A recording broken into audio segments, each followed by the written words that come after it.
Author's note. The inspiration for the sea of paper came from a normal day at school. Just like Tahra, I was in 8th grade. At the end of the day, we were going to have an assembly, so we had shorter classes. My second period science teacher often lost track of time and would let us out a minute late. This was still middle school and we did not have bells, so the teachers would have to watch the clock. On this short day, my science teacher forgot we had shorter classes. When he looked at the clock, he realized it was time to go a minute ago. My arms were full of books and I needed to go to my locker. I needed to drop off a few binders and retrieve the next ones for my next classes. In the middle school, we had different times throughout the day when everyone would stop at their lockers, and this was one of them. My locker was normally one of those which opened on the first or second try. Of course, when I was already running a minute late, my locker wouldn't open. I figured I would place my books on the ground and use both hands to pull it open. That would normally work for me, and I would never kick my locker like others would. In a panic, because I was rushing, I did not take the time to gently place my books on the ground. Instead, I purposely dropped them, but it was only about 2 inches from the floor when I released them. I always had papers folded up in the front of my agenda or planner, because at times I would just write something down on my mind and fold it up. My agenda had maybe 7 papers folded up in 4s in the front at that time. When my books hit the ground, the force caused the papers to fly out all over. Of course, the next thing I knew, my locker opened. The thump from my books landing on the floor was heard by one of my teachers, Mrs. Caristia. She was outside of her classroom and only a door down from me. All the other teachers were in their classrooms and hardly any students remained in the hall. With a smile, Mrs. Caristia walked over to me. With a laugh, she said, "Well, it looks like you are in a sea of papers." I smiled back and laughed along. The two of us together picked up the papers and put them back. I thanked her and quickly got my books I needed and headed to my next class, which luckily was right there, the door before Mrs. Caristia's room.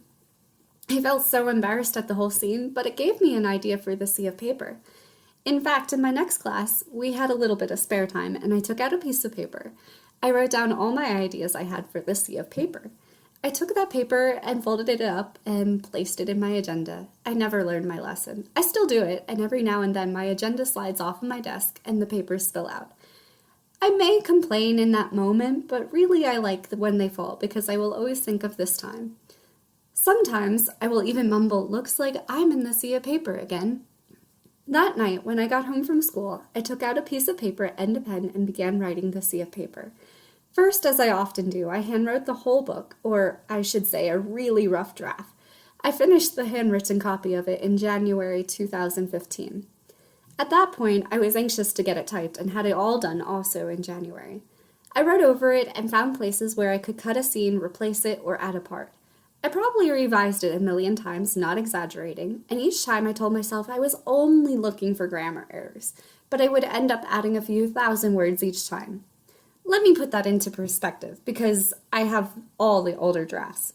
My first typed version is about 32,000 words, and this fully revised one is at about 81,000 words. It's actually at 90,000 words. Not just in the sea of paper, but all stories and yet ones to come, I am always weaving my own experiences into the plot. I chose Tennessee, the Smoky Mountains, for the setting because that is one of my favorite places to go. When I was in 7th grade, I was the top 9 girls in my math and science scores, and I got to go to Penn State Berks. However, Tahra in the story also did other activities during that week, but that was because she was not from Pennsylvania, as I am. When Beth was traveling to New York, she went to a casual restaurant, which had a fancy upstairs, and that was based off a restaurant I was once been to, but I cannot remember where it had been nor the name of it as I was young. Also on her journey to New York, she was sitting in heavy traffic and was bored, as it was raining and it showed a double rainbow. I had written that before that too came true.